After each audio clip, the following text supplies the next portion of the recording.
Class ninth, the graphs is not clear to you, so I am making the video on it. Kindly watch it carefully.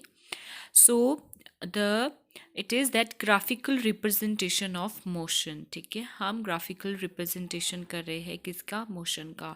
तो पहले इसके two types होते हैं. पहले हम distance time graph को discuss करेंगे. Later on we will discuss about the velocity time graph.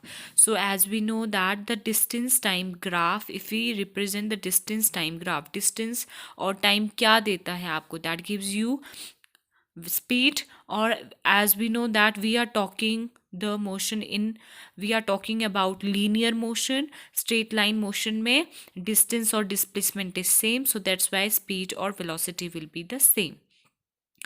And first जो केस होगा दैट इज़ यूनिफॉर्म वेलोसिटी और स्पीड, एंड सेकंड जो केस होगा non uniform speed and velocity. And ये uniform speed और velocity मैंने पहले ही आपको नोट्स में क्लियर करवा दिया. यूनिफॉर्म होता है when equal distance covers in equal interval of time, ठीक है. और नॉन यूनिफॉर्म होता है when unequal distance covers in equal interval of time, ठीक है. यूनिफॉर्म स्पीड का होता है जैसे अगर 1 आवर में उसने 1 किलोमीटर डिस्टेंस कवर किया है, तो नेक्स्ट 2 आवर्स में भी 2 आवर में कितना कर देगा, 2 किलोमीटर, ठीक है, इक्वल करेगा.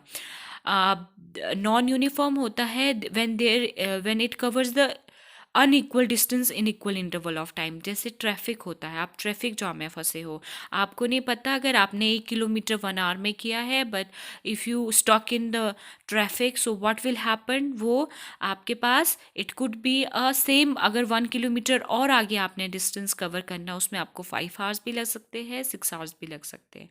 So that is called the non-uniform speed or velocity. So first of all, I am just explaining you the first one, that is a uniform speed, uniform speed, and you can say velocity. ठीक है, uniform speed and velocity and graph. So आपने इसमें definition नहीं लिखनी है, no need to write on the definition, because आपको ये understanding होना चाहिए जो मैंने नोट्स में करवाया है. यहाँ पे क्या करोगे आप, ग्राफ बनाना है. So graph, I told you, you have to draw the graph in your graph books, ठीक है. ग्राफ बुक में ही आप ग्राफ पेपर्स में ही ड्रॉ करना है. This is a Y axis and this is your X axis. Okay, this is your X axis, this is your Y axis. बेटा X axis में कौन सी होती है आपके पास, जो इनवेरिएबल होती है, जो इंडिपेंडेंट होता है. जैसे टाइम है आपके पास, वो हमेशा एक्स एक्सिस में आएगा. वाई, बिकॉज टाइम किसी के ऊपर डिपेंड नहीं करता है, ठीक है. बट जो डिस्टेंस होगा वो किसके ऊपर डिपेंड करेगा, टाइम के ऊपर, कि हाँ जी इतना डिस्टेंस इतने इतने टाइम में गया. बट टाइम में तो ऐसा नहीं होगा, ठीक है. तो ये जो एक्स एक्सिस में जो टर्म आती है that is always independent terms, ठीक है, जो किसी के ऊपर डिपेंड नहीं करती है. तो यहाँ पे हम हम क्या यहाँ पे ड्रॉ कर रहे हैं, डिस्टेंस टाइम ग्राफ का. तो आपने क्या करना है, डिस्टेंस यहाँ पे ड्रॉ करना. Distance goes according to the Y axis. यहाँ पे आप डिस्टेंस लिखोगे, right here distance, okay, right here time. Done. अब क्या करना है बेटा आपने, अब यहाँ पे आपने किसका शो कर रहे हो आप, uniform speed velocity. Uniform speed velocity का मतलब हुआ डिस्टेंस और टाइम जब इक्वल में करेगा. फॉर एग्जांपल, यहाँ से कोई पर्सन स्टार्टिंग पॉइंट से आपके पास मूव करता है, ठीक है. तो यहाँ से वो अगर मूव करेगा तो वो कहाँ पे,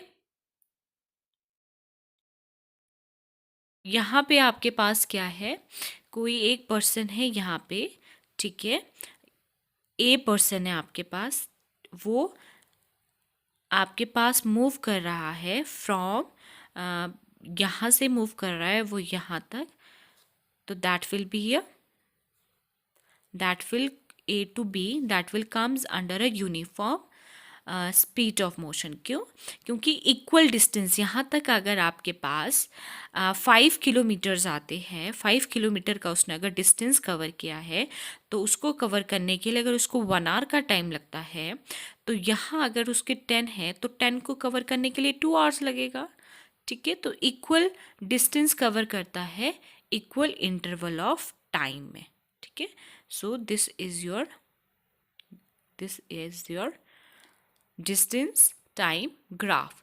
तो जो डिस्टेंस टाइम ग्राफ में होता है उसमें क्या लिखोगे, the distance time graph of a body moving at a uniform speed if is always in a straight line, ठीक है, हमेशा स्ट्रेट लाइन में ही होगा।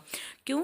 क्योंकि आप वेलोसिटी की बात कर रहे हो। अगर आप वेलोसिटी की बात कर रहे हो तो distance over time, displacement over time आता है, बट आपको पहले ही मैंने क्लियर कर दिया है, we are talking about the linear motion. Linear motion में डिस्टेंस और डिस्प्लेसमेंट सेम होती है, ठीक है। तो अब हम, अगर उसने ए आपको कितने टाइम में किया है, 1 आवर में उसने यहाँ पे अगर 5 किलोमीटर डिस्टेंस किया है, तो अगले 5 मीन्स यहाँ तक 10 हो जाएगा, तो यहाँ +5 हो जाएगा, तो यहाँ पे भी उसको 2 आवर्स लग जाएंगे। तो हमेशा यूनिफॉर्म स्पीड में क्या होता है, it is always in a straight line. Now you have a second one, that is a non-uniform motion, ठीक है। नॉन यूनिफॉर्म मोशन में क्या हो जाएगा आपके पास, नॉन यूनिफॉर्म मोशन में आपके पास, और यहाँ पे जो यूनिफॉर्म स्पीड एंड टाइम होगा, यहाँ पे आप लिखोगे यूनिफॉर्म स्पीड एंड वेलोसिटी, ठीक है। So uniform speed and velocity equals to S/T means displacement over time, ठीक है, डिस्प्लेसमेंट ओवर टाइम। तो देखो बेटा, जो आपके पास डिस्प्लेसमेंट है, मैंने आपको वो डिस्टेंस ही करवाई है, ठीक है। Why? Because we are talking about the linear motion. So आपके पास आ जाएगा। अब यहाँ पे फॉर एग्जाम्पल, यहाँ ये पॉइंट है आपके पास S1 और ये पॉइंट है S2। अब यहाँ से पास आपके पास ये T1 है और ये T2 है। 1 आवर 2 आवर नहीं लिया है हमने, सिर्फ T1 और T2 लिया। It could be 2 hour, it could be 4 hour, it could be anything else. हम नंबर्स में नहीं ले रहे, हम सिर्फ ग्राफिकल वे में इसी में ही लेंगे, दैट इज S1 और S2। एक कोई पर्सन है, यहाँ से कोई ऑब्जेक्ट है, वो आपके पास मूव हो रहा है फ्रॉम पॉइंट B। तो इनिशियल डिस्टेंस क्या है, S1, तो फाइनल डिस्टेंस क्या है उसका, S2। यहाँ से वो B पॉइंट तक जाता है, तो उसको कितना डिस्टेंस वहां तक पहुंचने में उसने S2 डिस्टेंस किया, ठीक है। और यहाँ पे क्या है, अगर A पॉइंट में है तो इनिशियल उसका टाइम T1 है, फाइनल उसका टाइम कितना हो जाएगा, T2। तो अगर आपने वेलोसिटी निकालनी है ग्राफिकल वे में, तो आपको क्या करना पड़ेगा बेटा, S2 फाइनल जो आपके पास डिस्टेंस है उसको इनिशियल डिस्टेंस से माइनस करना पड़ेगा, तब जाके उसका क्या आ जाएगा, एक्चुअल उसका क्या आ जाएगा, आपके पास डिस्टेंस आ जाएगा। Then you have a time that is equals to T2 minus T1, तब जाके आपके पास एक्चुअल वेलोसिटी आ जाएगी कि उसमें कितना उसने कवर किया है यूनिफॉर्म स्पीड एंड वेलोसिटी में। अब नॉन यूनिफॉर्म मोशन में कैसे हो जाएगा, नॉन यूनिफॉर्म में भी आपने क्या करना है, आप किसके बारे में अभी डिस्कस कर रहे हो, डिस्टेंस, और किसके बारे में, डिस्टेंस यहाँ पे आ जाएगा, और टाइम के बारे में। टाइम यहाँ पे ड्रॉ कर दो, ये एक्स एक्सिस है और ये वाई एक्सिस है, ठीक है। नॉन यूनिफॉर्म मोशन में भी एक्स एक्सिस और वाई एक्सिस कर दिया, ये आपके पास ऐसे एस डिस्टेंस है और ये आपके पास टी है। डिस्टेंस को आप एस से डिनोट करते हो, जैसे टाइम को स्मॉल टी से डिनोट करते हो, वैसे डिस्टेंस को एस से डिनोट करते हो। नॉन यूनिफॉर्म में आपको नहीं पता है कि कितना वो डिस्टेंस कितने टाइम में करेगा, तो वो हमेशा ग्राफ क्या आ जाएगा, that could be a this one and that could be a this one. It should not be in a straight line, क्योंकि स्ट्रेट लाइन में होगा तो इक्वल और इक्वल डिस्टेंस। अब देखो, अगर यहाँ तक आपके पास, यहाँ तक उसने 5 किलोमीटर कवर्स किए हैं, तो टाइम उसने 1 आवर लगाया है। अब यहाँ तक उसको कवर करने के लिए, अगर यहाँ पे 15 आवर्स है तो 15 किलोमीटर्स है, तो यहाँ तक कवर करने के लिए उसने 2 आवर्स ही लगाए हैं, ठीक है। तो इट इज़ नॉट इक्वल। अगर इक्वल होता तो 15 आवर्स के लिए कितना लगना था उसको, 3 आवर्स लग जाने थे, ठीक है। तो अब ये क्या है, नॉन यूनिफॉर्म मोशन में क्या हो जाता है, the graph always in a not in a straight line. जो भी स्ट्रेट लाइन में ग्राफ नहीं होगा, that will comes under the non uniform motion. These are the 2 types of the distance time graph. अब हम वेलोसिटी टाइम ग्राफ को next video में discuss करेंगे।